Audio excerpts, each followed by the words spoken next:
Queridos, boa tarde. Vamos dar início, então, ao quarto dia da nossa Semana Teológica, né? Eu estava conversando com o pastor ontem, tanto tempo a gente conversando, programando, e quando chega parece que passa rapidinho, né? Nós estamos caminhando aí, amanhã a gente encerra. Vamos orar? Soberano Deus, louvamos e bendizemos o Teu nome. Obrigado, ó Pai, por esse privilégio. Recebe esse momento como expressão do nosso amor ao Senhor.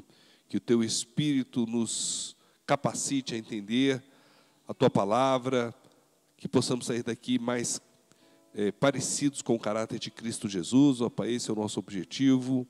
Que o Senhor conduza a mente e o coração do pastor Renato, para que tudo que for dito aqui, for feito aqui, seja para a honra e glória do Teu nome. Muito obrigado por cada família aqui representada. É no nome precioso de Jesus Cristo que oramos agradecidos. Amém. Boa tarde, irmãos. Graça e paz. Amém? Vamos adorar o nosso Deus, vamos ficar de pé e podemos cantar juntos, louvando alegremente, porque sempre Ele faz grandes coisas, sempre fez por todos nós. Suas promessas são incomparáveis e que nossas vozes e nosso coração possa ir de encontro e adorarmos o nosso Deus.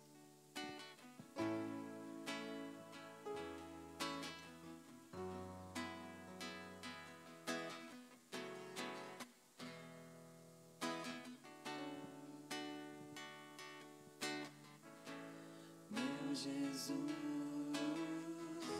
Salvador, outro igual não há.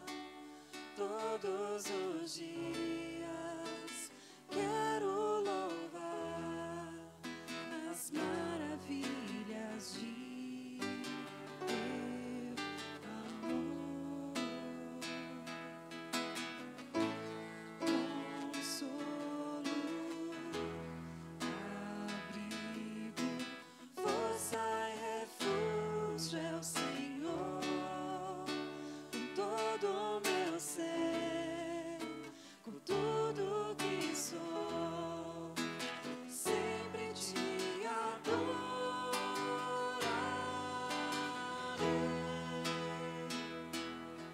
Aclame ao Senhor toda a terra e cantemos poder, majestade, louvores ao Rei.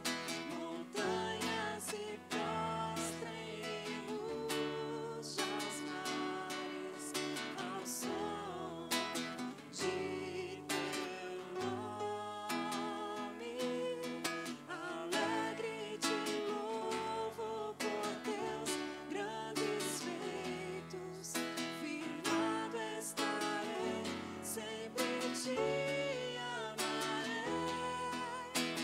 Incomparáveis são tuas promessas.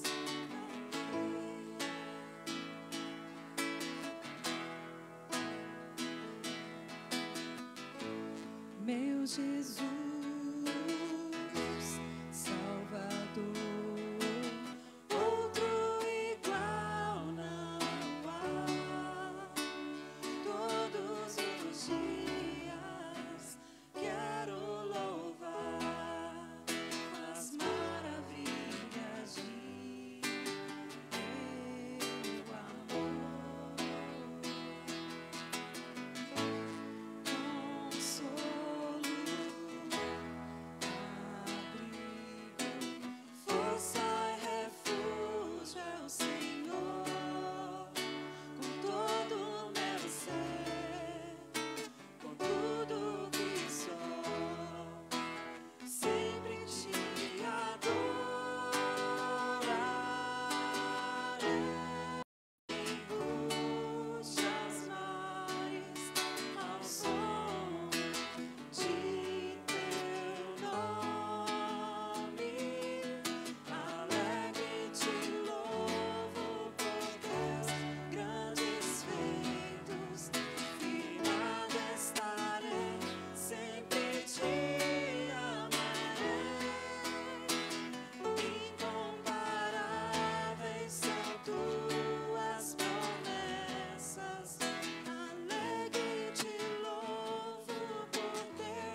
grande é o nosso Deus.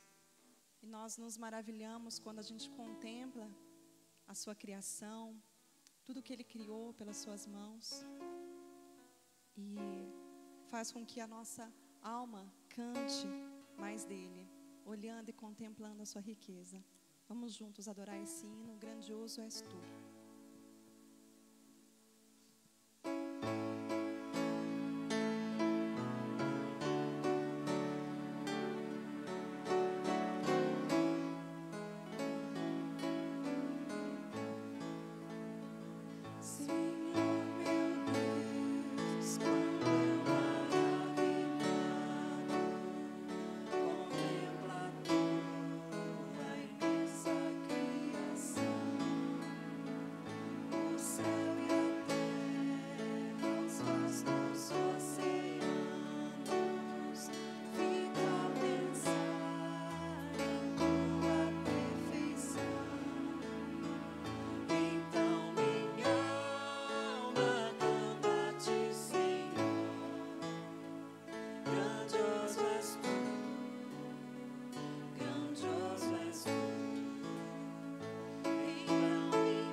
Jesus, essa oração que fazemos nessa tarde, meu Deus, em declarar que grandioso és Tu sobre as nossas vidas, sobre as nossas escolhas, sobre, meu Deus, sobre todas as áreas das nossas vidas. O Senhor é grandioso, o Senhor é exaltado, o Senhor é adorado, meu Pai. É a oração que fazemos no nome santo de Jesus. Amém e amém.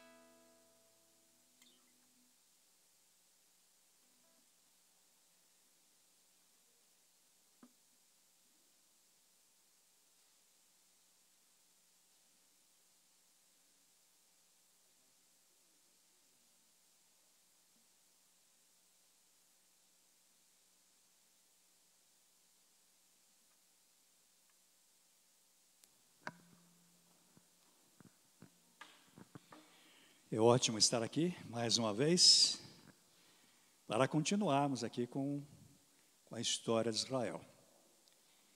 E este último cântico já fala bastante a respeito daquilo que está por trás da história de Israel. A grandeza de Deus, né? O controle de Deus sobre tudo. Na verdade, percebemos a mão de Deus em cada momento da história. Eu sei que contar a história de um povo, na verdade não só de um povo, de uma igreja que seja, nós sempre vamos ter que selecionar muitas coisas. Então nós temos só uma pequena amostra, irmãos, do que é a história de Israel, e juntamente com isso nós temos uma amostra da história do povo de Deus como um todo. Porque eu vejo no Novo Testamento nós continuamos aí como o novo Israel de Deus. Mas esta pequena amostra serve muito bem para mostrar que Deus está no controle de tudo.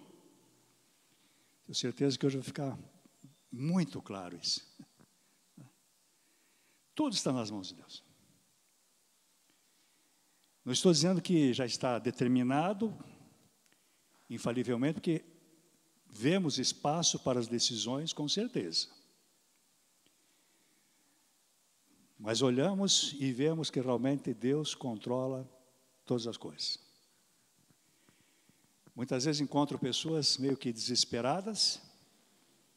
Ainda algum tempo atrás, um pastor pediu que queria conversar comigo, pediu para almoçar comigo, fomos almoçar, e foi interessante, porque o que ele queria perguntar, né? Ele disse, eu estou desesperado, já olho para o mundo, está uma confusão só. Onde é que nós vamos chegar com tudo isso? Perseguições em tantos lugares, mortes, economia com dificuldades. Onde é que nós vamos chegar? E eu lembrei realmente exatamente da linha que eu vejo na Bíblia, na história de Israel, irmãos. Disse para ele, olha, pelo que eu vejo na palavra de Deus, pode até não parecer, mas Deus está no controle. E na hora certa, Ele faz a coisa certa, sem sombra de dúvida. Porque tudo aquilo que Ele faz é certo. Tá? Ainda que a gente não entenda, muitas vezes, à primeira vista. E eu acho que isso aqui é muito importante para nós. Porque nós vemos isso na história e vemos também nas partes proféticas da Bíblia, que mostram para o futuro também. Então não é só o que passou, Deus não só esteve no controle de tudo que passou, mas Deus está e continuará no controle até o final de todas as coisas. Tá? Ainda há pouquíssimo tempo atrás, fazendo estudos em Apocalipse com a igreja, uma das coisas que eu mais achei impressionante, porque tem algumas partes do Apocalipse difíceis, né, irmãos? Vamos dizer assim, a maior parte do Apocalipse é difícil. Tem algumas coisas que até dá para entender, hein, pastor? Mas a maior parte é difícil.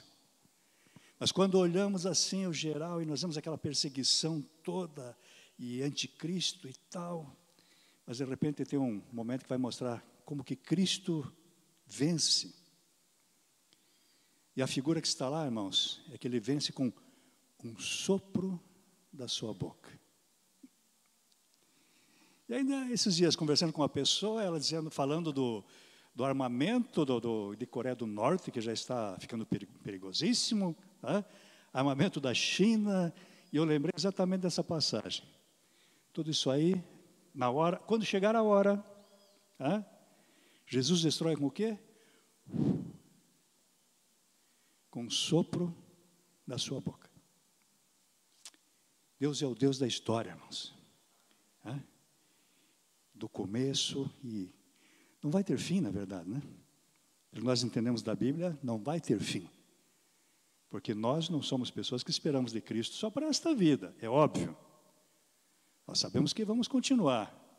E a história do povo de Deus realmente continua.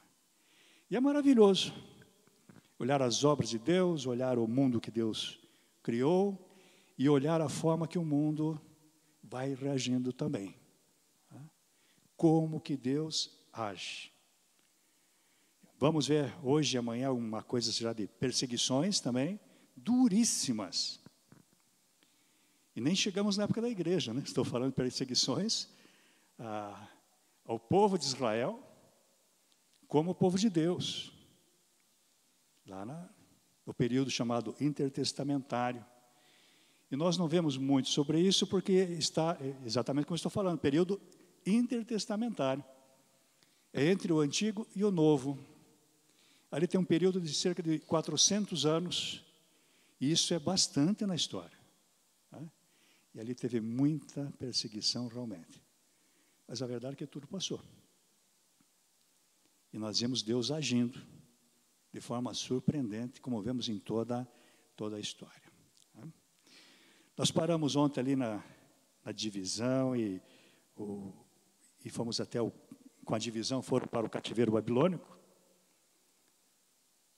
Deixa eu voltar aqui só lembrando as datas também, né? Fomos para o cativeiro babilônico. E hoje eu quero falar um pouquinho mais do cativeiro babilônico e entrar realmente no período. O cativeiro babilônico já entra.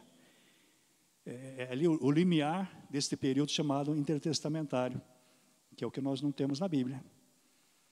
Existem alguns livros em Bíblias de publicação católica que falam alguma coisa sobre esse período.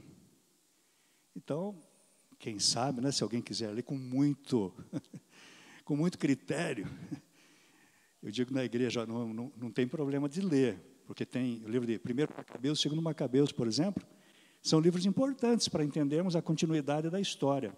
Só que tem que lembrar que ali não é a palavra de Deus. É claro que de vez em quando alguém de outra língua vai dizer, mas e por que ali não é a palavra de Deus? Por que Isaías é e Macabeus não é? Aí tem que ver temos que ter mais uma semana aqui para falar sobre o cânon.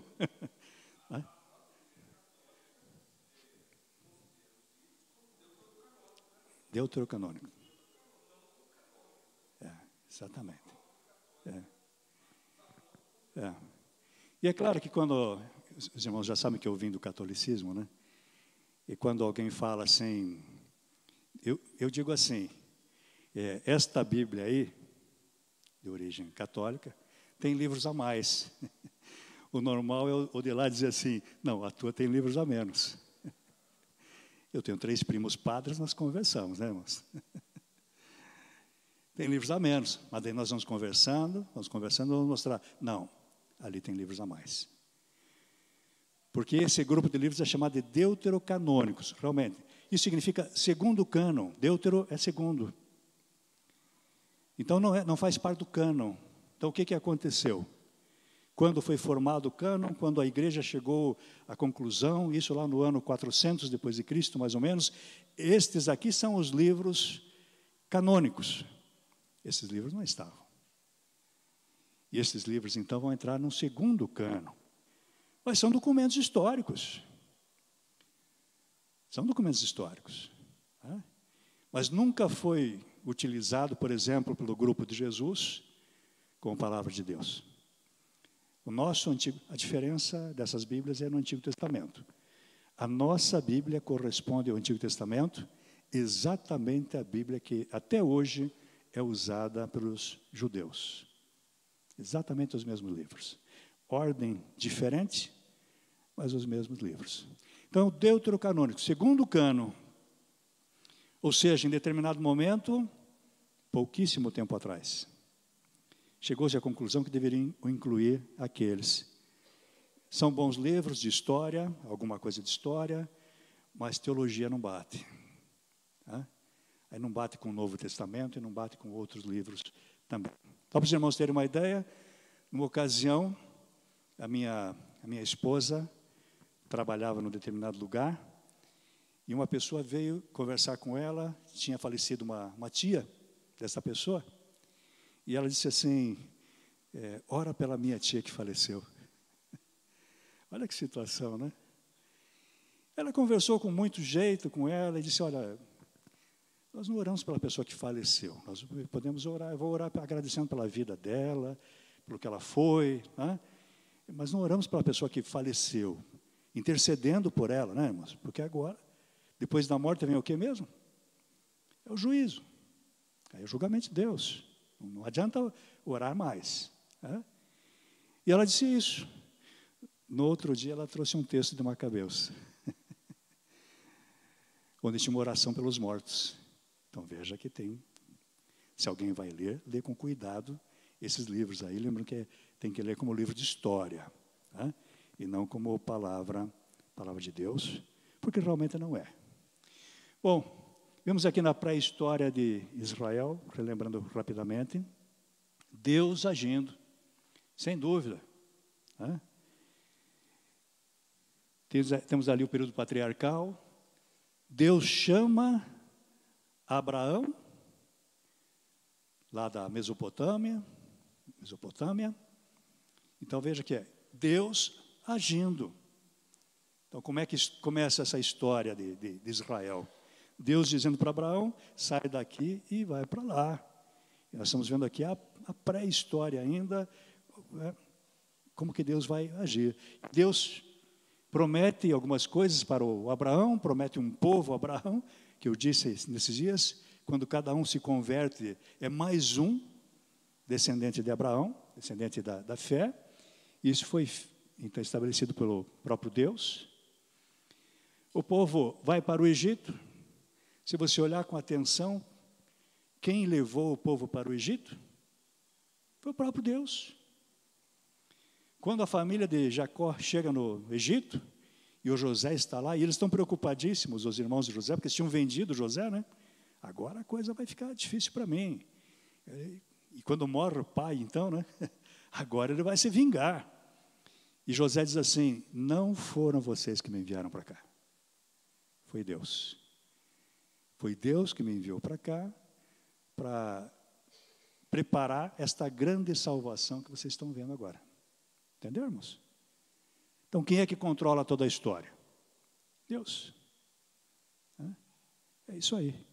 E eles ficam aqueles quase 400 anos lá no Egito, e de repente Deus vai tirar o povo do Egito também. E tira, e entra lá na época dos... Deus mesmo tira, levantando lá Moisés, no Êxodo. E depois Deus dá a terra prometida, tudo Deus. Deus levanta libertadores, que nós vimos, os Shofetim. Deus castiga o povo também, para que eles andem no caminho certo. E Deus está sempre no controle, na verdade. Então não... E acho que a bateria aqui não deu, filha. Dá mais um toquezinho lá. Vem a monarquia, tem um rei. Quem escolhe o rei? É Deus. Quem escolhe o segundo rei? É Deus. Entendeu? Está no controle. O terceiro rei também, o oficial, vamos dizer assim, deixando o Ish-Bosheth de lado, quem escolhe é Deus. Deus no controle realmente de todas as coisas. Tá? Que exagerei ali. Voltou para o zero? Não. Bom, vimos ontem vimos a divisão também. Quem é que dividiu o reino? Deus. Se olharmos com cuidado os textos, nós vamos ver, tem uma pessoa que, vamos dizer, podemos chamar de culpado, que foi o próprio Salomão, mas quem dividiu foi Deus. Inclusive anunciou antes por meio de um profeta que faria isso, que deixaria 10 tribos no norte e 2 tribos com a família de Davi. Então Deus no controle em todos os momentos. E aí chega o fim do reino do norte, que é o chamado Israel realmente. A Síria vai invadir, E se olharmos lá nos textos bíblicos, vamos ver, irmãos, porque foi que eles foram destruídos. Foi por causa da idolatria, porque começaram a adorar outros deuses, por causa da injustiça social, resumindo, por causa do pecado e rebeldia contra Deus. E Deus levanta a nação da Assíria, e acaba com o reino do norte. Olha aí. Deus no controle. E aí fica só o reino do sul. O reino do sul esteve mais dentro assim da vontade de Deus. A maioria dos profetas no reino do sul. O templo de adoração a Deus estava no reino do sul. Então ali tiveram mais um tempo. Mas também partiram para a idolatria. E quando chega na época de Jeremias, nós vemos a situação horrível que está. Estão adorando Baal, estão misturando tudo, cometendo injustiças. E Deus chamando a atenção, por meio dos profetas, chamando o povo ao arrependimento. O povo não se arrepende, as autoridades não se arrependem. Deus levanta a Babilônia. Irmãos, Deus chama a Babilônia de seu instrumento. Deus não poderia simplesmente ter protegido Judá de Babilônia? É claro que podia.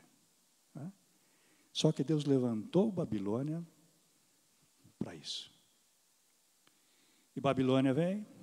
Por isso que o Jeremias pregava, a pregação de Jeremias era: vamos nos entregar, porque a vontade de Deus agora, nós erramos, nós pecamos, e este momento da história para nós é momento de castigo.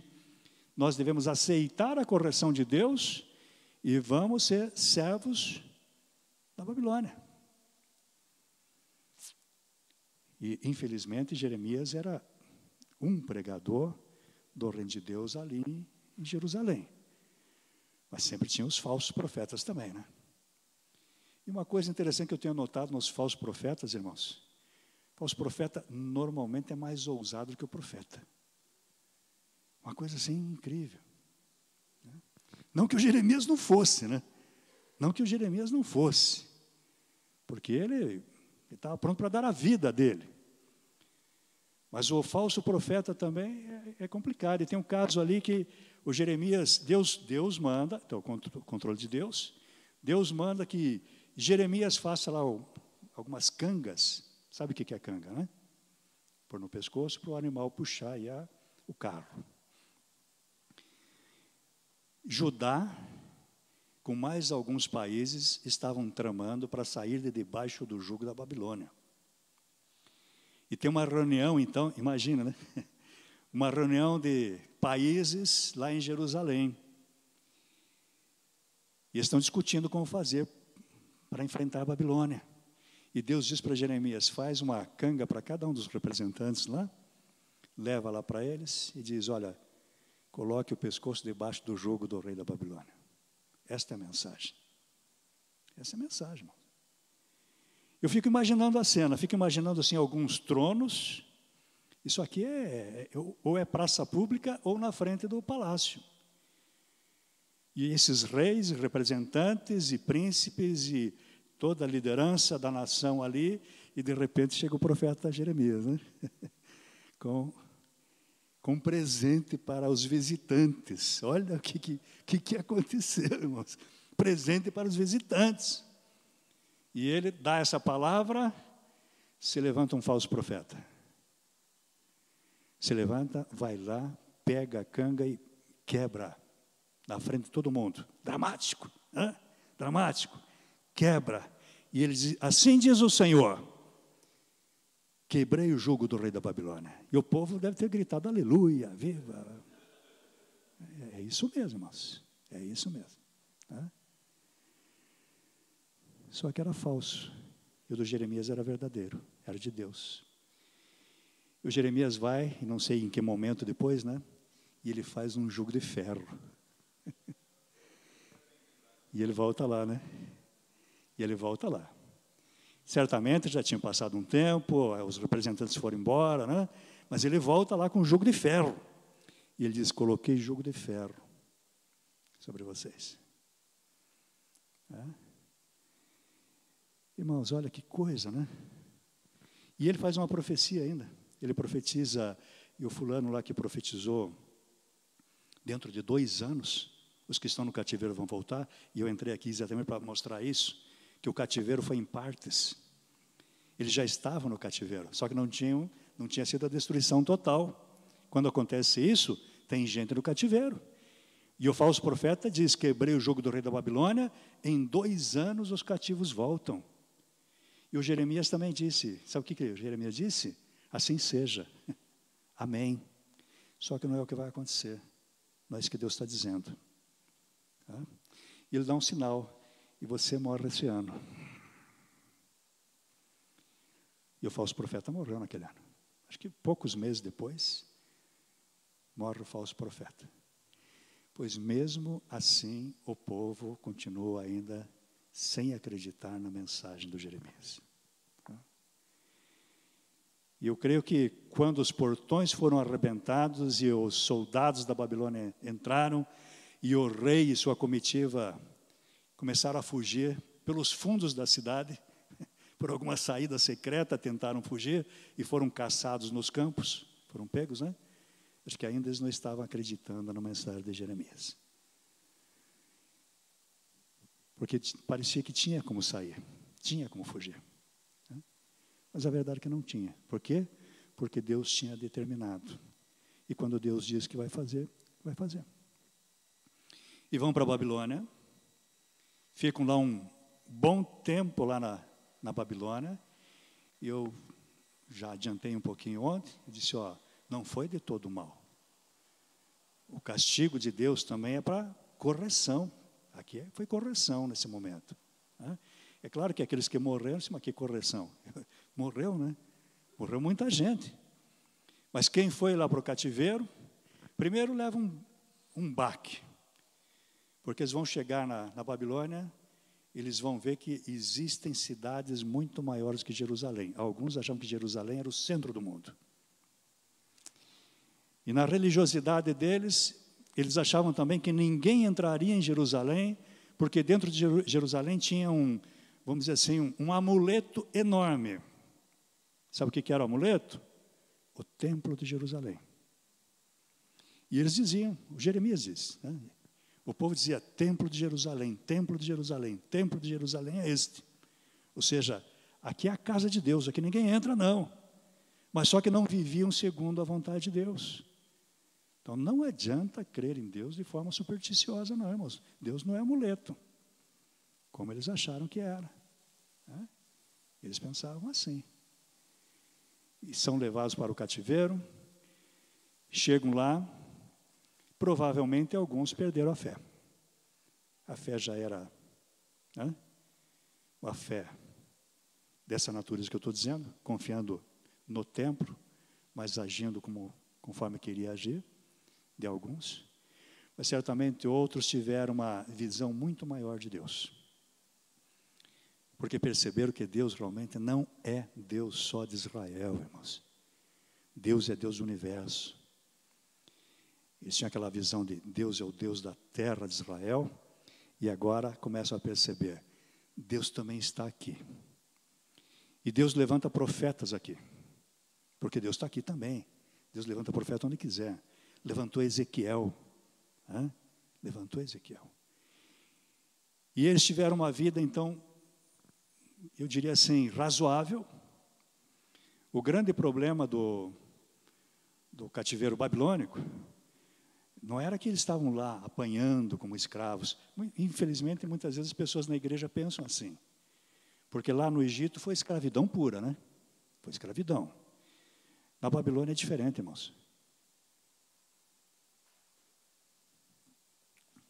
Na Babilônia, cada um constrói a sua casa, casam, tem suas vinhas, tem os seus negócios. Já falei também, né? Abriram bancos. Imagine. Então é outra vida. Tem permissão para se reunir, só que não tem mais o templo, que vocês precisam sempre lembrar disso, né? Lá no deserto era o tabernáculo, aquele templo desmontável. Eles iam mudar de um lugar, desmontavam e levavam. Na época do rei Salomão é construído um templo, algo muito grande, um prédio impressionante. Quando chega agora na sinagoga, na Babilônia, vai surgir a sinagoga. E tudo isto aqui está no controle de Deus, irmãos. Porque a sinagoga é uma bênção até hoje para nós. Como eles não tinham mais o templo, não ofereciam sacrifícios, começaram a dar ênfase no estudo da palavra. Eu estudo a lei. Ali vão surgir também os doutores da lei. Começam a estudar, se reúnem para estudar, têm liberdade para isso, então eles tinham liberdade política. Tá? Eles também trabalhavam na máquina administrativa, como nós vemos lá, o Daniel, os amigos de Daniel. Okay? Podia chegar a cargos importantes. Como nós vemos mais à frente também, lá no livro de Esther, né? Já não é mais Babilônia mandando, mas ainda é no cativeiro. Então foi algo assim, bem diferente do que uma escravidão debaixo de chicote para trabalhar. Não tem nada a ver com isso. O problema maior era saudades da terra. Né? Estou aqui, estou trabalhando imagine, o Daniel. Daniel trabalhou no meio político desde adolescente até bastante idoso. Com certeza. Alguns até confundem um pouquinho ali, as irmãs que contam as historinhas, cuidado, né, para não confundir. Porque eu já vi gente contando ali a historinha do jovem Daniel na cova dos leões, né?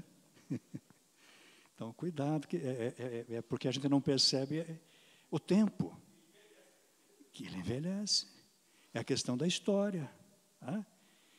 Porque do capítulo 1 ao capítulo 6, já vai contar a história até a época dos persas. Então, já passamos aqui de Babilônia.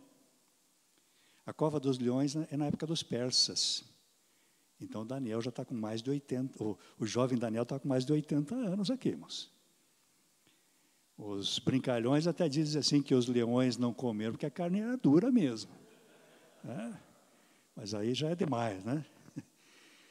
E do capítulo 7 em diante, literatura apocalíptica dificílima de entender também. Mas o importante aqui é ver, Deus está no controle. E eles viram isso. E lá na Babilônia, então, nasce o que nós temos hoje, irmãos. Isso, nós estamos aqui hoje, vocês acreditam? Isso aqui é fruto do cativeiro babilônico. Sem brincadeira. É só olhar a história. Por que nós nos reunimos assim? Por que os irmãos cantam aqui? Por que nós lemos um texto? Porque nós somos herdeiros da sinagoga, que nasce lá. E a sinagoga foi uma bênção, porque a partir disso eles perceberam que Deus não é Deus local, Deus é universal. E a religião, então, não precisa ser praticada só naquele país, tá? Mas há uma comunidade de fé que se espalha por todo o mundo. E aqui, então, agora, os judeus começam também a compartilhar a sua fé. E eles também foram espalhados pelo mundo, fugindo e por várias questões, né? E aí a fé, então, judaica começa a se espalhar, irmãos. Estamos falando aqui em 580 e pouco aqui antes de Cristo. Deixa eu ver isso aqui, vamos. 586, que é o fim ali do Reino do Sul, né? Então vai ter um período, depois disso tem um período de uns 50 anos na Babilônia. Eu falei 70 anos desde do primeiro grupo que foi para o cativeiro, que é profetizado por Jeremias também. Tá? Vão voltar depois de 70 anos. Então aqui tem uns 50 anos, depois começa aí a sinagoga. A sinagoga vai se desenvolver. Quando nós chegamos na época de Jesus, tem sinagoga para todo lado. Eu vou falar mais amanhã. Não quero adiantar muito. Tá? Mas tem sinagogas por todo lado. E eu escrevi num determinado momento um artigo, há muitos anos atrás, mostrando a importância da sinagoga para o desenvolvimento do cristianismo. Onde tinha 10 judeus adultos, adulto, na verdade, é acima de 12 anos, viu, irmãos? Não é o mesmo adulto nosso hoje, não. Adulto hoje é 55, 60, né? Acima de 12 anos. Homens, 12 homens. Acima dos 12 já era considerado homem. Né? Podia abrir uma sinagoga. Então você imagine que bênção foi isso para a igreja de Cristo. Será que isso não estava tudo nos planos de Deus, meus irmãos? Imagine você, não sei se você já falou de Cristo para uma pessoa que nunca ouviu falar de Cristo. Não sabe. Nunca ouviu o nome Cristo. Já conseguiu fazer isso já? É difícil, né? Eu falei uma vez com uma pessoa e eu fiquei na dúvida se ela não estava zombando da minha cara. Confesso. Foi no Havaí. Fizemos um determinado passeio lá e estávamos tomando um banho de rio e eu me aproximei de uma pessoa, comecei a conversar com a pessoa, era budista e disse que não conhecia Cristo, não ouviu falar. E eu fiquei meio assim, né? Mas falei do mesmo jeito. Falei do mesmo jeito. Então, talvez eu tenha falado para uma pessoa. Mas agora, imagine, e como é difícil, porque você não tem de onde partir. Hã?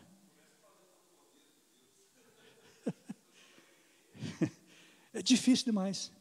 Então imagine, quando chega na época da igreja, as sinagogas que nasceram na Babilônia, por orientação divina, estão espalhadas pelo mundo. Paulo chegava e entrava na sinagoga. A primeira coisa que ele fazia a viagem missionária dele, né? Paulo, Barnabé, Lucas, Marcos, todos na mesma equipe. Imagina a equipe, hein? Imagina a equipe. Paulo, Barnabé, Lucas, Marcos. Aí chegava, sentava lá bonitinho na sinagoga. Na sinagoga tinha leitura de salmo, tinha a explicação, alguém dava uma palavra, cantavam, tirava oferta, como nós fazemos, orava, havia motivos de oração. Já viu isso em algum lugar? No final do culto, se tivesse alguém ordenado sacerdote, ele abençoava o povo com a bênção sacerdotal. Mas você não tem, chama um dos irmãos para orar. Já viu isso em algum lugar? Então, olha o quanto que isso ajudou a igreja a desenvolver. As sinagogas começaram nas casas. Onde é que as igrejas começaram? Também nas casas. Então, tudo isso aqui, irmãos, são bênçãos que vêm lá da Babilônia, que Deus nos deu já através da Babilônia. É uma maravilha. O controle de Deus é impressionante realmente. Aqui não. Deixa eu mais um pouquinho aqui, só para mostrar alguma coisa da Babilônia. Bom, aqui os reinos, nós vimos ontem, divididos ali. Aqui é o Império Babilônico, o medo babilônico. Mas só um pouco, né? Alguns dizem que esses muros tinham 25 metros de altura. Eles estavam na maior cidade do mundo, irmãos. Foi para lá que Deus os levou cativo. E lá eles tiveram muitas oportunidades, e tiveram oportunidade, inclusive, de reciclar a própria fé. Mas mesmo assim, em especial os mais religiosos, não estavam contentes. Por quê? O que faltava? Faltava estar lá na terra onde eu nasci. Fala a verdade, para a maioria, pelo menos, né? Onde a gente nasce, sempre fica no coração.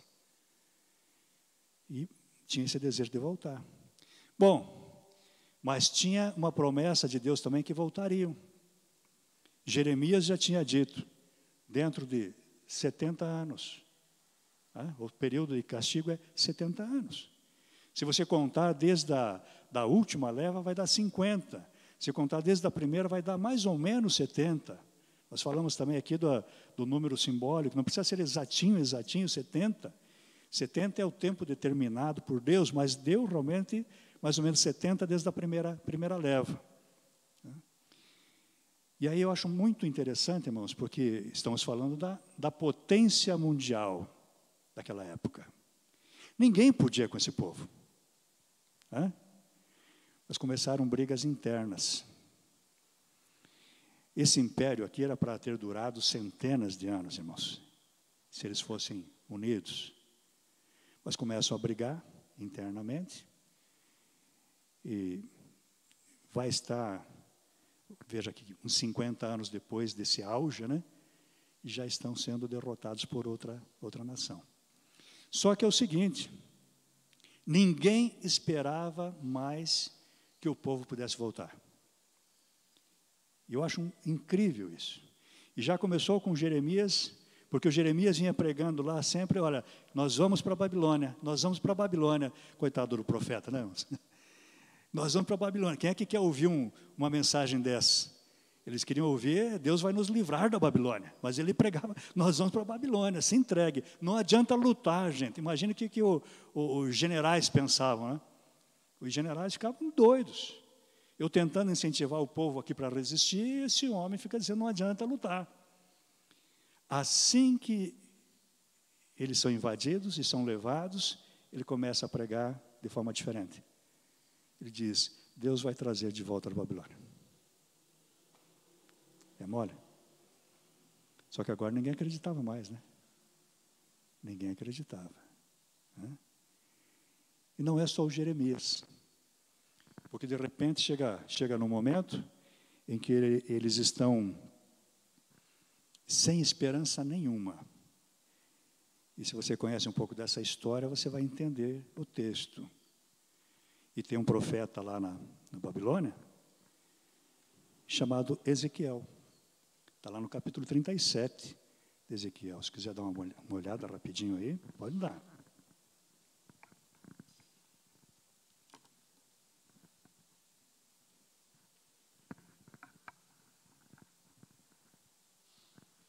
Certamente você conhece o texto. Está ali no 37.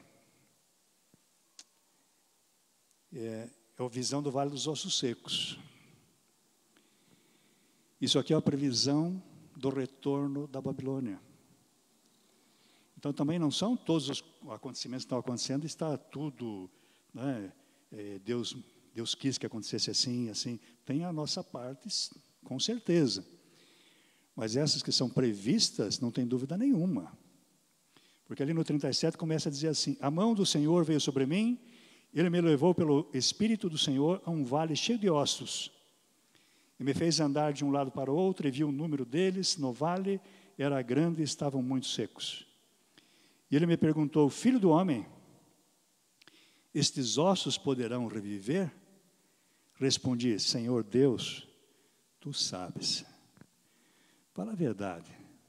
Se pergunto para você, tem uma montanha de ossos. Alguém pergunta, esses ossos podem viver, voltar a viver? Qual que seria a resposta lógica, irmãos? É óbvio que não. É óbvio que não.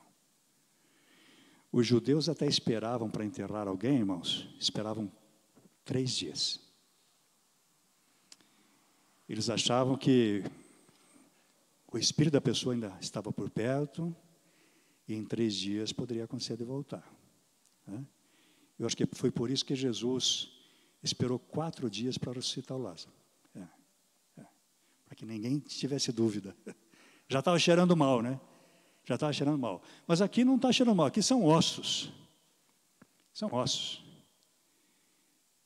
Olha, eu quando era criança faz cada uma, né, irmãos? Eu era criança e fui num funeral com a família, lugar do interior, e eu correndo pelo cemitério, conhecendo o cemitério, novidade para mim, né? De repente tinha uma casinha quadradinha lá, um pouco maior do que esse lugar ali da bateria, e tinha uma janelinha. E eu fui lá e me levantei, coloquei a cabeça para ver o que tinha lá dentro, né? Era o ossuário. Meu Deus. Fiquei alguns dias sem dormir, né? Tinha osso de todo tipo ali. Eu imagino, aqui era muito mais, né? Só que aqui é uma visão. Mas o que representam esses ossos aqui? Esses ossos representam exatamente o povo de Judá que estava no cativeiro. Ou seja, eles não tinham esperança nenhuma. Alguém tem esperança? Nós temos. É lógico. Nós esperamos a ressurreição. Mas eu não estou falando disso agora. Não estou falando da ressurreição com Cristo. Alguém olha para um osso seco e tem esperança que esse osso volta? É isso que eles estão dizendo aqui. Ele foi muito sábio em dizer, Deus, tu sabes, Senhor. Por quê? Porque Deus pode qualquer coisa, né? E ele vai ali profetizar, e aqueles ossos vão voltar e vão reviver naquela visão. E aí tem a explicação da visão. Do 37:11 em diante. Então me disse, filho do homem, estes ossos são toda a casa de Israel. Eles dizem, é chamado Israel. Veja por que confunde a gente. Existia uma nação chamada Israel? Não existia mais, mas agora o povo de Judá também está sendo chamado Israel. Agora seria um sinônimo. Só que não existe mais nem o povo né? Como nação não existe nem Israel nem Judá. Mas está chamando aqui. Toda a casa de Israel, descendentes de Jacó. Eles dizem, nossos ossos secaram-se, e a nossa esperança morreu, fomos totalmente exterminados, não tem mais saída. Portanto, profetize e dize-lhes, assim diz o Senhor Deus, eu abrirei as vossas sepulturas, e vos farei sair das vossas sepulturas, e vos trarei à terra de Israel, ó povo meu. Tudo está no controle de quem, irmãos? De Deus. Não tinha mais esperança, né? E ele vai dizer no 13, e quando eu vos abrir as sepulturas, e vos fizer sair, sabereis que eu sou o Senhor, ó povo meu, e porei em vós o meu espírito e vivereis, e vos porei na vossa terra, e sabereis que eu, o Senhor, disse, e com o Senhor diz, faz o quê? Cumpre. Eu, o Senhor, disse e cumpri isso, diz o Senhor. Olha aqui, que coisa. E aí, irmão, se olharmos um outro livro, que é o livro de Isaías, Deus vai mostrar como que vai fazer isso. Deus prometeu. E lá no livro de Isaías, no 44:28, Deus levanta uma pessoa para livrar este povo de lá. 44:28 diz assim, que digo acerca de Ciro, ele é meu pastor e cumprirá tudo o que me agrada. Ele dirá sobre Jerusalém, ela será edificada e o fundamento do templo será lançado. Vai ser reconstruído o templo. Eles vão voltar e o templo vai ser reconstruído. E ali no 45, capítulo 45, começa assim, assim diz o Senhor a Ciro, seu ungido, a quem tomo pela mão direita para abater nações. Olha o que Deus está fazendo aqui, irmãos. Alguém lembra quem é Ciro ou não? É o rei da Pérsia. Não é de Israel. Não é de Judá. É o rei da Pérsia. Ah, mas é um país idólatra. Pois é isso mesmo. E você acha que Deus não pode usar? E Deus levantou esse homem. Assim diz o Senhor a Ciro, seu ungido, a quem tomo pela mão direita para bater nações e desarmar reis, para abrir diante dele as portas, para que não sejam trancadas. Eu irei adiante de ti e deixarei planos os lugares acidentados, quebrarei as portas de bronze, despedaçarei os ferrolhos de ferro. Eu te darei os tesouros das trevas e as riquezas encobertas, para que saibas que eu sou o Senhor, o Deus de Israel, que te chamo pelo nome. É o Deus de Israel que está chamando Ciro pelo nome, um rei de outra nação. Versículo 4. Por amor do meu servo Jacó e de Israel meu escolhido, eu te chamo pelo nome e te concedo título de honra, embora não me conheças. Olha aí. Eu sou o Senhor, e não há outro além de mim. Ou outro, além de mim, não há Deus. Eu te capacito para a batalha, embora não me conheças. Para que você saiba, desde o nascente do sol até o poente, que além de mim não há outro. Eu, o Senhor, eu sou o Senhor, e não há outro. Eu formo a luz e crio as trevas, e faço a paz e crio o mal. Eu sou o Senhor que faço todas estas coisas. Quem é que controla toda a história, irmãos? O Senhor. Entendeu? Agora vamos dizer assim, o profeta pode falar, mas eu quero ver acontecer, né? Eu quero ver acontecer. Pode falar que um monte de ossos secos vai voltar a ser gente. Eu quero ver acontecer, ainda mais que ele aplicou. Esse monte de ossos secos é a casa de Israel. Eu quero ver isso acontecer. Sim, então vai acontecer. Aí Deus chama Ciro. E aí, irmãos, eu fiz aqueles mapas maravilhosos aqui ontem e mostrei ali como que as nações agem com os conquistados. Né? Eu mostrei ali, em especial, a Assíria acabava com a identidade, misturava. Pegou o povo de Israel e levou para os lugares e líderes de outros lugares para Israel. Misturou tudo. Acabou. Ninguém mais tem bandeira, ninguém mais tem nem a mesma língua fala. Acabou com a liderança em Israel. Esta é uma forma de dominação. Outra é da Babilônia, que nós vimos, pega as pessoas de destaque de qualquer lugar do mundo. Eles invadiram o mundo e leva para a Babilônia, coloca em locais com o mesmo povo, e ali eles aproveitam a sabedoria do mundo. Agora vem a Pérsia. A Pérsia tem outro sistema. Olha que coisa. E Deus vai usar a Pérsia para levar o povo de volta para ajudar, para quem quiser voltar. O que a Pérsia faz? Agora aqui é a Babilônia. A Pérsia invadiu a Babilônia. Invadiu a Babilônia. Ciro vai entrar na cidade da Babilônia como herói. Ele vai ser aclamado quando entra na cidade. Foi uma libertação. Aí ele tem uma tática de dominação que não tinha aparecido na história mundial até aquele momento. Ainda é uma tática de dominação, mas totalmente diferente. Ele chega aqui, ele entra aclamado na cidade da Babilônia, e ele entra como libertador. No primeiro aninho, ele já faz um decreto.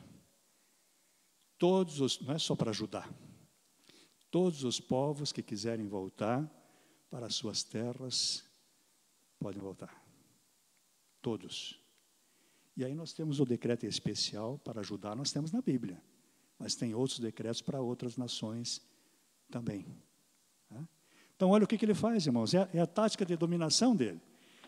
Aí, grupos inteiros saem daqui e vão lá para aquela cidade, para aquele outro país. Todo mundo. E Judá também, né? Ele chega a dar dinheiro, bens para o povo voltar. E o que ele diz? Vão, reconstruam os templos. Não foi só o templo de Deus. Ele mandou reconstruir outros templos também. Mas lá de Jerusalém. Voltem para Jerusalém, reconstruam o templo, reconstruam a cidade, levem esses bens aqui, ofereçam sacrifícios e orem por mim. Que tal? Alguém vai se rebelar contra esse homem? É uma tática de dominação, irmãos. Mas a verdade é que Deus usou essa pessoa. Porque se eles voltam para cá, reconstroem o templo, estão orando pelo bem-estar desse homem, estão orando pela família desse homem, estão orando pelo império dele, porque ele se coloca como um rei justo. Ninguém aqui vai se rebelar contra ele. O que vão fazer é mandar o imposto quando for preciso. É isso que vão fazer. Aqui, mesma coisa, que outros deuses também, né, estão orando por ele, e esta é a forma da Pérsia. Mas de onde é que surgiu isso, né? Que coisa doida. Que tática é essa? Porque as táticas naquela época de dominação eram violentíssimas. Era na força. E realmente chega um político que é totalmente diferente. Só posso ver aí a mão de Deus, irmãos. E Deus usou esse homem, que era um idólatra, para realmente fazer Judá voltar. Bom, foi decretado, dá para voltar, né? Como é que você volta agora? 70 anos depois, para aqueles que foram no começo. Digamos que você foi com 20 anos de idade. Quanto é que você tem agora, né? Na primeira leva. Daniel está vivo ainda, viu? Daniel está vivo. 90 anos.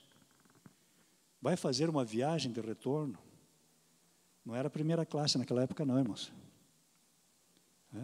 Era em lombo de burrinho. Viagem de meses. Era coisa para gente forte. Então, no geral, quem voltou foram jovens. Os mais velhos não tinham como voltar, não. E voltaram os idealistas. Aqueles que queriam realmente reconstruir a nação. Okay? E voltaram também aqueles que não deu certo na Babilônia. Porque pode ter certeza que quem tinha banco lá na Babilônia não disse, vou fechar o banco e vou para Jerusalém. Não vou, não. Não vou, não. Eu fico pagando daqui. Irmãos, até hoje tem judeu que paga para outros judeus irem para Israel.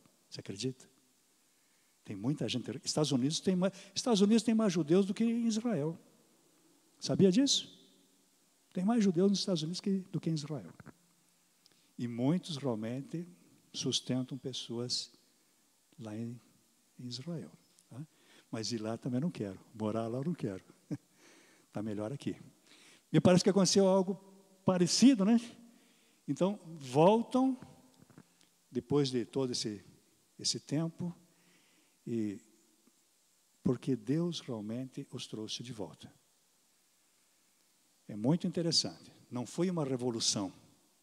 Não foi que eles conseguiram a liberdade. Eles foram mandados para casa. Aí vai ser muito, muito bom. O finalzinho ali da Babilônia, nós percebemos lá, tem no livro de Daniel, né? Tem lá o Beltesazar, é o rei Beltesazar. A história secular mostra um pouquinho diferente do que está na Bíblia. Mas a gente pode encaixar ali e parece que dá para encaixar. Porque ali parece que o último rei da Babilônia é o Beltesazar. E o Daniel disse, né?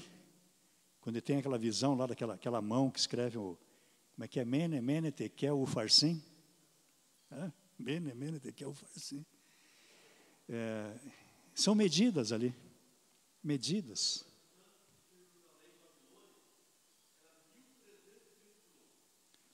Imagine. Fazer uma viagem dessa com criança, levando a mudança, né, irmão? Entendeu? Não é para qualquer um, não, irmãos.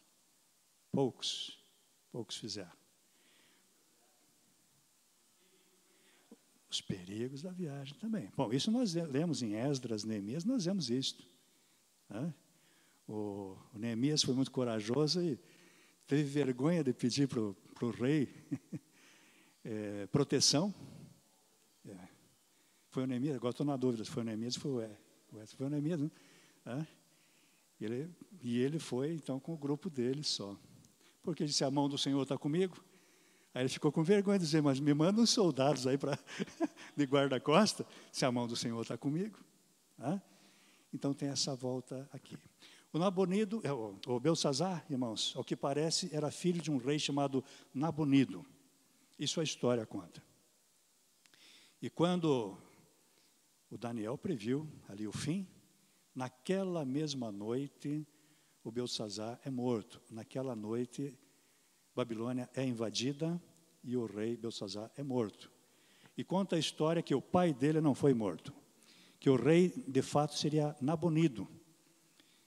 E esse rei teve dificuldades lá na Babilônia, porque ele quis implantar um determinado deus, eram idólatras, né?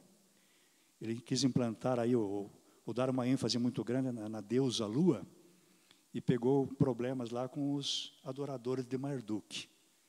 Então teve um problema.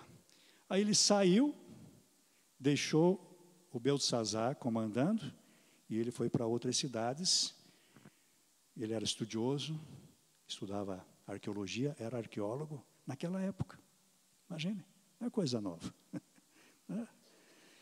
Ele foi estudar arqueologia, foi pesquisar arqueologia e deixou o filho quando a cidade foi invadida. E este rei foi preso. Então tem documentos depois mostrando que o Nabonido seria o último rei e foi preso. Mas isso é só um detalhe. A verdade é que tudo que Deus falou, aconteceu. E aí nós chegamos então no período persa. Já não é mais Babilônia. E o período persa foi um período bom também para o povo de Israel, né? Mas não, eles voltaram do cativeiro, mas não voltou a ser nação. Olha só. Então a gente também tem uma visão muitas vezes equivocada. A gente tem aquela impressão, né, que faz os 1000 e poucos quilômetros, né, irmão? Todo mundo sai lá da Babilônia. Não, poucos saem da Babilônia. Algumas levas, né?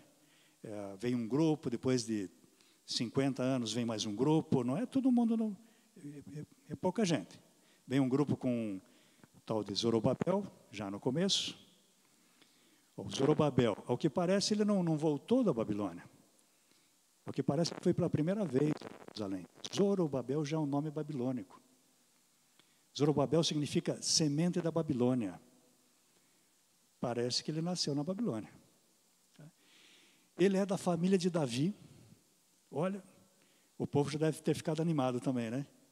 Vamos voltar e quem vai comandar a nossa volta é um descendente de Davi. Opa!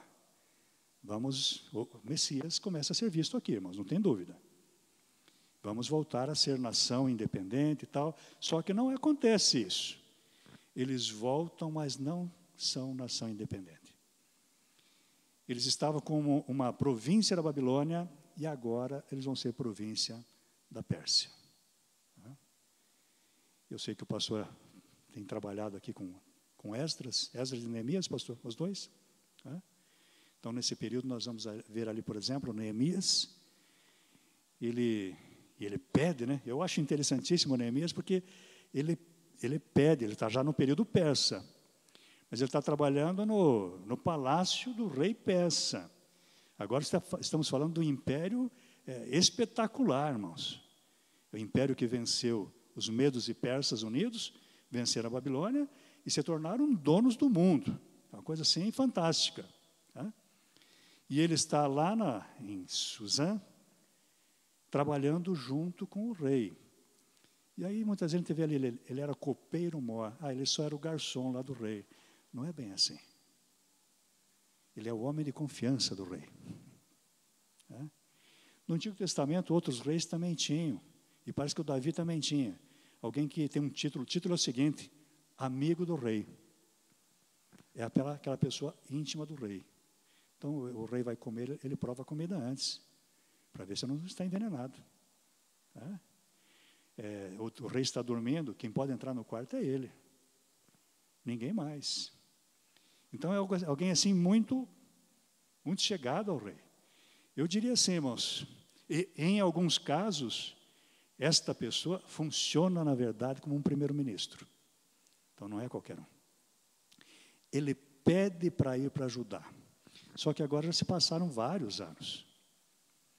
Assim que voltaram com Zorobabel, voltaram cheio de ideias, vamos reconstruir tudo.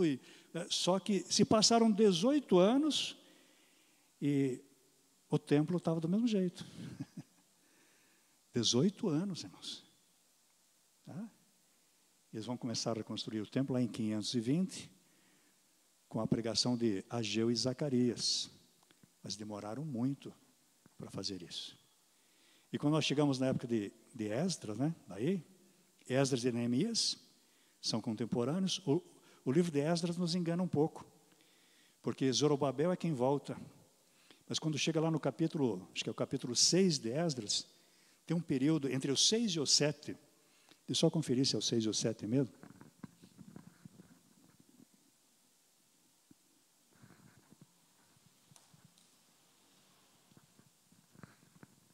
Exatamente. Ó, o capítulo 1 a 6 cobre um período de mais ou menos 20 anos. O capítulo 7 acontece depois de um intervalo de 60 anos. Então, quando nós vemos ali o Esdras volta para Judá 80 anos depois de Zorobabel. É muita coisa, irmãos. Zorobabel já morreu faz muito tempo, né? Aquele primeiro grupo que voltou, quase todo já morreu. Se passaram 80 anos do primeiro grupo. Só que o texto não diz aqui. Você tem que perceber à luz da história. Então, eu já coloquei aqui na minha Bíblia, coloquei aqui intervalo de mais ou menos 60 anos, para me ajudar. Né? E Esdras e Neemias, então, são contemporâneos. Esses sim vão trabalhar juntos, né? Lá com aquela reconstrução dos muros lá de Jerusalém. Né? Bom, então voltam, não se tornam nação. O próprio Neemias tem um título governador, Perrá.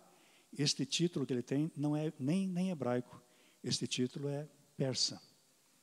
Então, o que um governador persa faz num estado persa?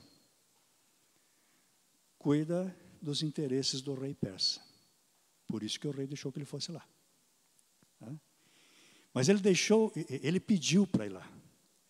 É impressionante, né? O amor dele pelos antepassados, pela terra, ele pede. Então, vamos dizer assim, ele deixa um cargo de primeiro-ministro para ser governador lá do lugarejo que está caindo aos pedaços. Foi um péssimo negócio. Os muros caídos, as portas queimadas, e agora nós já estamos falando de mais ou menos 130 anos depois da invasão da Babilônia. E os muros ainda estavam caídos. Como eu destaquei numa das noites que nós conversamos, né? Que eu falando sobre isso, e eles reconstruíram em 52 dias. E uma pessoa disse, mas pastor, será possível? Porque as pedras são tão grandes, né? Eu diria assim, acho que Deus me iluminou naquele momento. Disse, minha irmã, o que me impressiona realmente é que um muro que poderia ser reconstruído em 52 dias, levou 130 anos para começar a reconstruir. Olha o perigo, irmãos, na própria igreja, né? A gente fica e olha, não dá, não dá. Até que alguém diz, vamos lá? Eu contei para o pastor ali, mais ou menos, a história da congregação que nós abrimos. Tinha no meu coração, de abrir um outro lugar. Mas não tinha dinheiro. Chegou um momento, eu era auxiliar do pastor, eu não era o pastor titular. Hoje nós invertemos a situação. Nos damos muito bem. Não teve nenhum golpe de Estado, pode ficar tranquilos. Já tentei recolocá-lo como presidente várias vezes, mas ele não quer.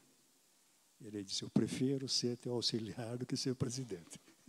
É mais cômodo, na verdade. Porque eu conheço os dois lados, eu sei que é mais cômodo ser auxiliar. Mas chegou um momento, ele disse assim para mim, pastor Renato, se quiser começar, mostrou o que entrava na igreja.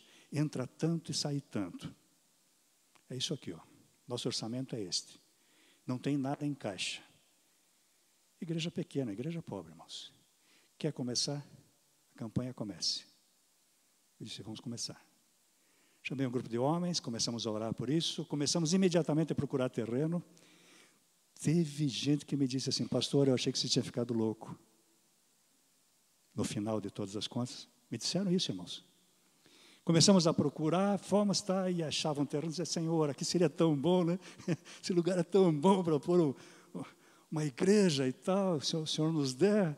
E o povo já meio desconfiado comigo, né? Está ficando louco mesmo. De repente achamos um terreno excelente de 1.500 metros quadrados. Estava à venda, né? Um lugar muito bom. Puxa, que coisa, vamos orar por isso aqui. Passou mais alguns dias, o irmão encontrou um terreno que era o dobro desse. 3.000 metros quadrados. 20 de frente, 150 de fundos. Não estava à venda. Terreno plano, asfalto na frente, ponto de ônibus na frente. Deixava a igreja-mãe para trás e muito. Mais ou menos 5 vezes maior do que o terreno da igreja-mãe. Nós não chamamos de igreja-mãe, chamamos tudo de congregação. E ele foi, procurou quem era o dono e conversou, conseguiu realmente encontrar o dono. O dono não queria vender, não precisava. Pessoa que tinha dinheiro, tinha um posto de gasolina e mais um mercado. Mas ele, insistindo e tal, conversando, chega no momento, o camarada diz assim, vou vender. Vou pegar esse dinheiro e vou pôr no meu mercado. Então tá bom, quanto que é? Exatamente o valor daquele outro próximo, exatamente o valor, irmãos, que era metade do tamanho. Assim, mas coisa de quadras, entendeu? Coisa de quadras. A rua só saía assim, mas os ônibus passam no mesmo lugar, tudo. Só tinha um problema, né? Não tinha dinheiro. Não tinha dinheiro. E aí começamos a orar, já na sequência. Deus deu por meio de uma pessoa. Uma pessoa que, há poucos meses antes, tinha recebido cesta básica da igreja. Olha o que Deus faz, irmãos. É para dizer assim para você, ó, não é você, sou eu, tá bom? Eles estavam uns 2 anos sem fazer negócios. Uma pessoa que até tinha bens, morava num ótimo apartamento, sempre ganhou bem, sempre ajudou muita gente. 2 anos sem fazer nenhum negócio. E naqueles dias ele fez um negócio assim de venda de imóveis. Uma coisa enorme, irmãos. De arrebentar mesmo. Ele chegou lá e pagou. Até hoje nós não podemos comprar aquele lugar. Não tem como. Deus realmente está no controle. E até hoje a igreja sabe, se alguém quiser se exaltar, nós já mostramos. Realmente é Deus. Mas alguém tem que dizer, vamos fazer, né? Como Neemias lá disse, vamos levantar esse muro aí, gente. Não dá, 160 anos caído. Vamos levantar? 52 dias está lá. Por quê? Porque eles se uniram e porque Deus estava com eles. Então, isso aqui que é muito, muito importante. Okay? Esta época, então, eles conseguem lá arrumar os muros, estão servindo os persas, têm uma certa liberdade, mas não têm autonomia. E nós vemos nessa época dos persas também a dificuldade, quando nós chegamos lá ao livro de Esther, que tem um rei ali, que é muito complicado, né, irmãos? Veja que a própria Esther, que era a rainha, não podia entrar na sala dele sem que ele chamasse. Lembra da história? E se qualquer pessoa entrasse na sala dele sem que ele chamasse, ele estava sujeito a morrer, ser morta. A própria rainha Esther. Então veja que dificuldade. E quando Esther entra lá para salvar o povo, realmente arriscou a própria vida. Okay? Bom, caminhando um pouquinho mais aqui na nossa história, nós vamos ver que os persas, eu acabei de dizer, foi um império estrondoso, irmãos. Era a potência que diríamos assim, essa aí nunca mais vai cair. Eu já aprendi com a história que é o seguinte, todas as potências um dia caem. Todas. E também já tenho idade suficiente para ver que não é exatamente aquela que nós estamos pensando que vai ser a próxima potência. Se olharmos com carinho, vamos ver assim, Portugal já dominou boa parte do mundo, Espanha já dominou o mundo, dividiram aqui a América do Sul, né? Não tem o Tratado de Tordesilhas, não dividia tudo isso aqui. Ao que parece, na história do Rio Grande do Sul, tem a região chamada das Missões. Acho que foi decidido lá na Europa o que fariam com a parte das Missões, que acho que pertencia, se não me engano, ao Uruguai, alguma coisa assim. Aí foi comprado, só que quem comprou não queria ninguém em cima da terra, e aí massacraram os índios lá também. Tem umas histórias muito, muito duras lá, né? Mas a gente vê que Deus está no controle de tudo, irmãos. Ninguém sabe quem é o próximo. Ninguém imagina, né? Quando eu era menino, todo mundo dizia assim, próxima potência é Japão. Há uns 20 anos eu quase não escuto falar de Japão. Quem que fala agora? Agora é a China. Também teve uma época que era a União Soviética vai tomar conta de tudo. O Armagedon vai ser uma guerra contra a União Soviética. Cadê a União Soviética? Ninguém imaginava, de repente, aparece a notícia, estão derrubando o muro de Berlim. Quem que acreditava nesse negócio? Então ninguém sabe, verdade é essa, irmãos. Mas que vai cair, vai entrar outro no lugar, em algum determinado momento, vai. E é só olhar a história. E a Pérsia também foi. Foi muito grande, muito especial, mas vai chegar o momento também da Pérsia. Pérsia vai passar e vai entrar aí a Grécia. E já tem alguma coisa no livro de Daniel indicando alguma coisa sobre Grécia. Aparece pela primeira vez indícios em Daniel.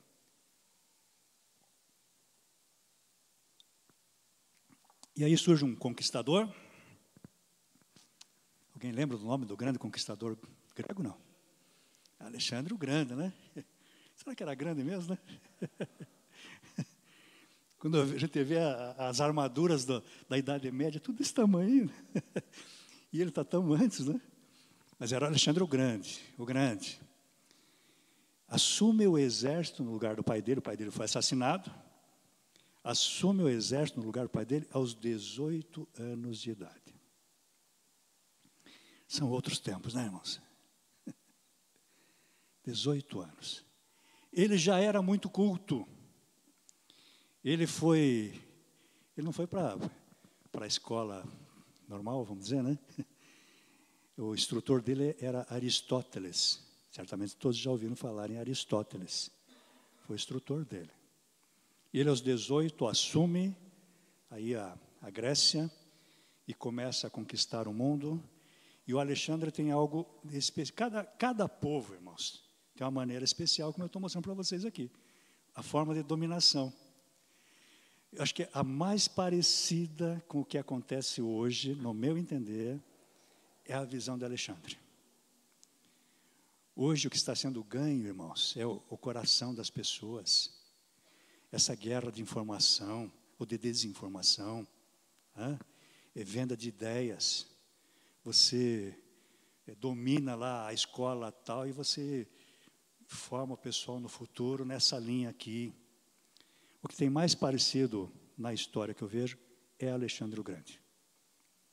É um grande guerreiro, mas ele não queria só conquistar. Ele queria transformar o mundo.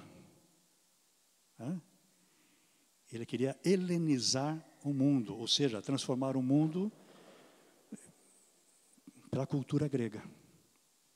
Então ele não só invadia, ele invadia, incentivava os soldados dele que casassem com as mulheres do local, para começar já a misturar, né? e a impor a cultura grega, a língua grega, os costumes gregos, a filosofia grega, Olha, nós temos centenas de palavras gregas no nosso vocabulário. Eu sou professor de grego, quando eu pego uma primeira aula, assim, para brincar, digo, gente, eu estou aqui só por estar, vocês já conhecem grego. Eu começo a fazer uma brincadeira, né? Ah, não sabemos nada. Aí eu pergunto lá, filosofia. Conhece a palavra? Ah, conheço, grego. Né? Filo, amigo, sofia, sabedoria. Sandália. Sandália é grego, sabia? Sandália é sandália mesmo. Fantasma é fantasma, viu? E outras mais.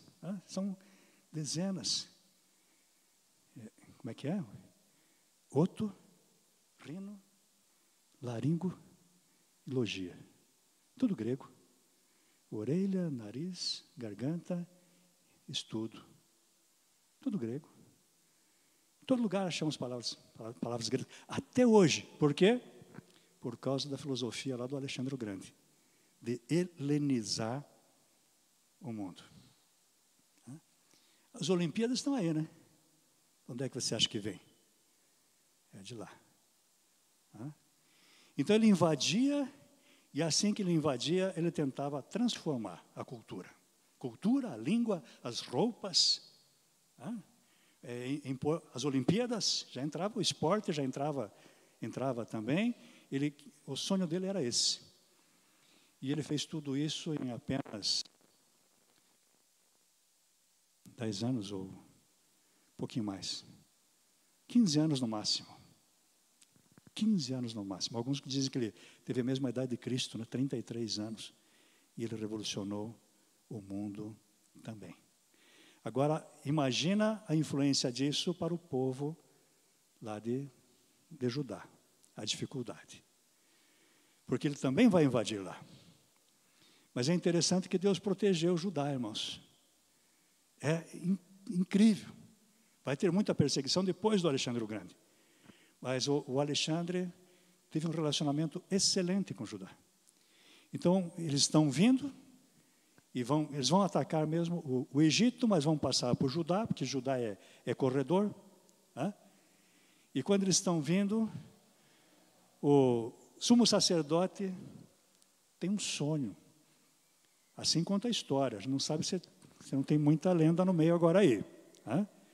Tem um sonho que deveria receber o Alexandre com os portões abertos. E foi assim que ele fez. Todos os sacerdotes se vestiram de branco, foram para a rua, o povo foi para a rua, encheram de flores, tapete de flores no chão, abriram as portas e o Alexandre o Grande entra em Jerusalém. Sem precisar dar uma flechada, né? Ou usar uma lança, usar uma espada. Não tinha como resistir esse. Eles fizeram certíssimo. Não tinha como. E aí diz a história que quando o Alexandre chega e vê aqueles sacerdotes vestidos daquela forma e aquele povo aclamando ele, na verdade, né? E esperando ele com flores, ele fica bastante emocionado e ele reconhece o sumo sacerdote, segundo a história, que ele teve um sonho com esse sumo sacerdote, que este sumo sacerdote tinha dito a ele que ele seria o conquistador do mundo. Então, ele é bem recebido. É aquilo que a Bíblia diz, né? A resposta branda faz o quê? Irmãos, foi o que eles fizeram. O camarada vem com um exército. Lembra disso, viu? Lembre disso. A resposta branda desvia o furor. Está na Bíblia. Provérbios. E a resposta dura suscita a ira. Então, se alguém vem duro, você, a resposta branda desarma. Para mim foi isso que aconteceu. Desarmaram o Alexandre o Grande. E o Alexandre, então, é bem recebido, conversa em paz, vai até o templo, não sei como foi feito isso, mas ele fez questão de oferecer ofertas a Deus no templo de Jerusalém. Não sei se, creio eu que entrou em paz, deve ter seguido o padrão. não deve ter entrado onde o sacerdote entra, coisa dessa natureza. Mas ele ofereceu sacrifícios lá. E enquanto Alexandre o Grande foi rei, esteve vivo, os judeus estiveram tranquilos com Grécia. Foi um período muito bom. Mas continuava agora, é uma província da Grécia. Não é um país de Israel, um país chamado Judá. Tá? E o Alexandre continua com as suas conquistas, vai conquistar lá o Egito, vai ter uma cidade muito próspera lá com o nome dele, por isso que tem Alexandria, tá? no Egito. E em Alexandria, no Egito, muitos judeus foram morar lá, viu, irmãos? Então, quando nós, acho que até já adiantei para vocês, na época de Jesus, tinha mais judeus lá, no Egito, né? E Alexandria e outros lugares, mais lá do que em Jerusalém, ou do que em Judá. Uma cidade também do Egito, que teve muitos judeus, uma cidade chamada Elefantina. Inclusive fizeram um templo ao Deus de Israel em Elefantina. É claro que isso não foi coisa boa, porque não era para fazer outro templo. O templo era um só. Então não esqueçam disso também. O que nós temos aqui segue a sinagoga. Né? O templo é um, onde se oferece sacrifício. E eles fizeram lá em Elefantina também. Bom, o Alexandre continua as suas conquistas, vai morrer mais à frente, e aí vem problemas para ajudar. O império do Alexandre foi dividido em 6 partes, 4 principais, vamos dizer, e para nós mesmo interessam 2 partes. Uma parte que ficou estabelecida na Síria, agora não é a Síria, agora é Síria, logo acima ali da terra de Judá, e outra parte no Egito. Ptolomeus no Egito e Seleucidas na Síria. E aqui vai ter um período, então, de desgraça muito grande para Judá. Quiser chamar de Israel, também pode chamar, né? Nesse momento, porque nós vemos que a Bíblia chama de Israel. Só que não tem um país chamado Israel. E não tem um país chamado Judá também. Mas é o povo de Israel. Eu penso assim, são os descendentes de Jacó. Nesse período aqui fica mais fácil para minha cabeça. Qual que foi o problema agora? O problema é que os Ptolomeus também querem conquistar o mundo. Ptolomeu, de início, não deu problema. São os generais do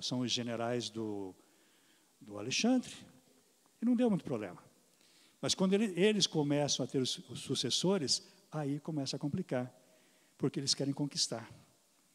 E quem está no Egito quer ir para o norte, para conquistar o norte. E quem está na Síria quer vir para o sul, para conquistar o Egito. E aí? Aquilo que foi tão bom na época de Salomão, que ele cobrou pedágio, né? Aquilo que foi tão bom lá na época de Salomão, agora se tornou uma armadilha, irmãos. Então, em determinados momentos, os Ptolomeus subiam, e eles queriam, claro, ter Judá para eles, porque tendo Judá, eles já estão mais perto do próximo inimigo, ali podem guardar armas, alimentação e tudo mais. Tá? E podem passar tranquilos também, sabem que não vão ser atacados. Então, em alguns momentos, Judá pertenceu para Egito, para os Ptolomeus, e em alguns momentos pertenceu para Síria. E aí, realmente, a situação foi muito complicada. Guerra constante. Tá? E chega um momento que tem um rei da Síria, que, ao que parece, é louco, né? Antíoco Epífanes. Este homem seguia a doutrina do Alexandre, da helenização mundial. E ele começou a colocar a doutrina dele de forma, como é que eu vou dizer agora? Imposta. Né? O Alexandre ia ganhando mais vão misturando o povo, vão mostrando que teatro é coisa boa, que tinha um teatro também, né? as roupas são legais, o corte de cabelo, tudo isso entra, irmãos. Tudo isso. Aí ele começa realmente a exigir que as pessoas usem os costumes, falem a língua grega e tudo mais. Ele constrói um ginásio de esportes ao lado do templo. Olha aí. Eu não sou contra esporte, óbvio. Gosto. E sempre que eu pude fazer, praticar, eu pratiquei. Gosto. Mas tinha um probleminha também lá, né? O templo estava ali, do lado do templo um ginásio de esportes, e lá no ginásio tinha as lutas, tinha as corridas, tinha o lançamento de dardo, de disco, essas coisas todas, né? Qual que era o uniforme que eles usavam mesmo? O uniforme era zero, né? Eu, sinceramente, eu não sei como é que um homem corre nu, sinceramente. Eu não entendo esse negócio. Lutar, mas fica tão desprotegido, né? Lutar. Pois alguns judeus começaram a fazer cirurgia plástica, não é coisa nova, irmãos. Alguns judeus começaram a fazer cirurgia para esconder as marcas da circuncisão. Chegou a este ponto. Porque eles iam participar do esporte, e era nu, e aí o povo via que ele era circuncidado. Então, surgiu ali um tipo de cirurgia para inverter a circuncisão. A esse ponto chegou, entendeu? E as roupas dos gregos, e a língua grega, e ali foi muito complicado mesmo. E este Antíoco começou também a exigir que os deuses gregos fossem adorados. Começou a colocar deuses gregos também dentro do templo de Jerusalém. Até que vai chegar um momento que é insustentável. Né? Mas aí nós vamos conversar amanhã. Quero encerrar aqui, quero dar um tempinho para perguntas ainda, né? Mas quero encerrar essa fala dizendo, mas tudo isso estava no controle de Deus. E na hora certa de Deus, a Grécia também vai passar. Tá? Já está passando, nesse momento que estou falando, porque já estão divididos. E muita da loucura desse rei Antíoco Epífanes, também é porque ele quer arranjar dinheiro também a todo custo do povo de Judá, entre outros povos também. Okay? Tudo isso ajuda a gente a entender a Bíblia, irmãos. Porque depois nós vamos abrir o Novo Testamento e vamos ver lá, que língua que está o Novo Testamento? Por que será, né? Não tem uma palavra grega no Antigo Testamento. Alguns dizem que tem umas 5, 6. Nome de instrumento, algumas coisas lá. Mas não tem, assim. Como que de repente nós fechamos o Antigo Testamento, é hebraico. Hebraico e aramaico. Abrimos o Novo Testamento, é grego. O que aconteceu? Aconteceu que tem um período chamado, que nós chamamos de intertestamentário, ou interbíblico, que alguns falam, eu prefiro o intertestamentário, porque é entre os dois testamentos, a Bíblia é uma só. E aconteceu que o mundo todo da época falava grego, porque o Alexandre levou a conquista a muitos lugares. Bom, só deixar uma palavrinha que eu acabei pulando, porque alguns podem perguntar também, mas e por que lá em Jerusalém também se falava o aramaico, né? O aramaico vai surgir lá no cativeiro babilônico. Porque os judeus falavam, quando vão para o cativeiro, falavam o hebraico. E é interessante, muitos pensam que hebraico e aramaico são dialetos. Não, não são dialetos. Tanto o hebraico quanto o aramaico são línguas que saem de uma outra língua chamada acadiana. Mas não são dialetos. Uma não sai da outra. Entendeu? E eles falavam hebraico, e quando eles chegam lá na Babilônia, tem pessoas do mundo inteiro. E aí a língua internacional da época da Babilônia, e vai entrar na Pérsia também, né? A língua internacional é o aramaico. Aramaico é a língua de Arã. Arã é Síria. Tá? E depois vai ser superada também pelo grego, mas lá em Israel se falava também o aramaico, com certeza. Ok?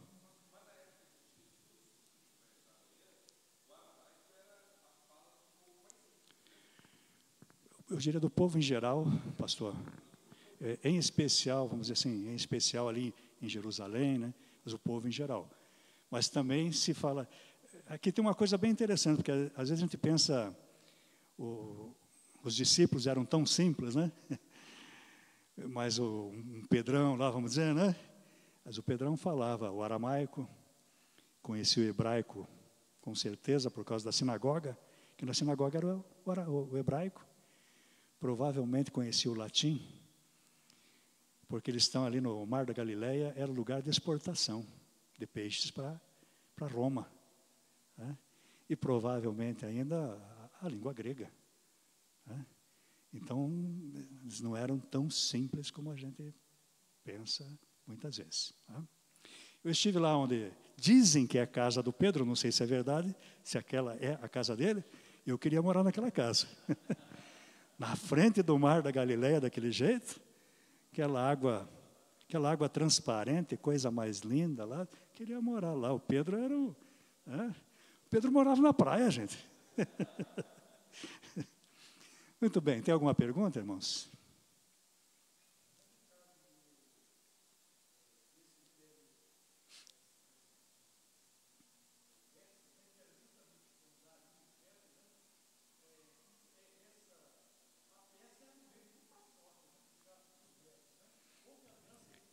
Houve aliança. Agora é interessante porque a gente vê ali na época do Daniel, quando está na Cova dos Leões, por exemplo, é o Dario. Então, aqui tem uma discussão muito grande, viu, irmãos? Tem uma discussão muito grande se Dario e Ciro são a mesma pessoa ou não. Alguns acham que é a mesma pessoa e talvez Dario seja um título, mas não dá para ter certeza, não. Porque também vai dizer, o Dario é o medo, né? E o Ciro parece que é o persa. Então a coisa fica meio assim, ó. Então não dá para ter certeza, não. O que me parece que estão juntos, porque a Média é Pérsia. Então, para que tenha duas nações poderosas, as duas são poderosas, né? Como essa, para trabalhar em conjunto, tem que ter 2 reis, tem que ter 2 representantes, mas logo Dario vai sumir do mapa também, né? E aí vai entrar outros também, Artaxerxes e tal. Ali fica uma confusão total. Quem é quem, se é o mesmo nome, línguas diferentes, se são títulos, aí é complicado. Tá bom. Algo mais? Se eu puder ajudar, estou aqui. Senão, vamos para o cafezinho, né?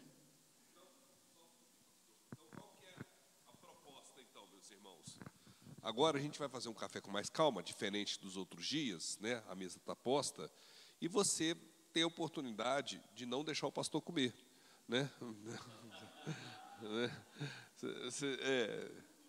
Então, não, estou brincando. Estou brincando, amor. Parece que não me conhece. Então agora você tem a oportunidade agora de conversar com ele, tirar uma dúvida, né? O Jefferson falou que vai fazer a pergunta assim para o pastor. Seu pastor, depois que o senhor falou assim, na quarta-feira, boa noite, meu nome é Renato, até eu entendi bem. Daí para frente,